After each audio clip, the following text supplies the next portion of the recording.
गंजाम जिला सोरडा ऋषिकुलिया स्नातक महाविद्यालय रे बालिका आत्मरक्षा कौशल शिविर उद्यापित हो जाइछि।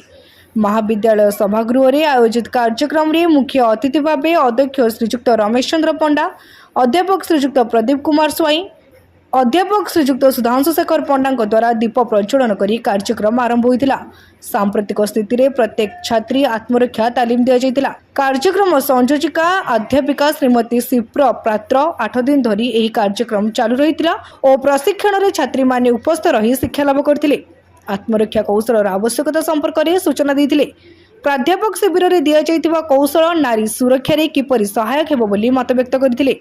छात्री मानक मानपत्र प्रदान करा जाई। मास्टर ट्रेनर लिजा पात्र 8 दिन धरी विभिन्न कौशल छात्री मानक शिक्षादान करथिले। शेष में शिक्षा विभाग अध्यापिका मधुस्मिता नायक धन्यवाद अर्पण करथिले। ब्यूरो रिपोर्ट तीर्थक्षेत्र लाइव।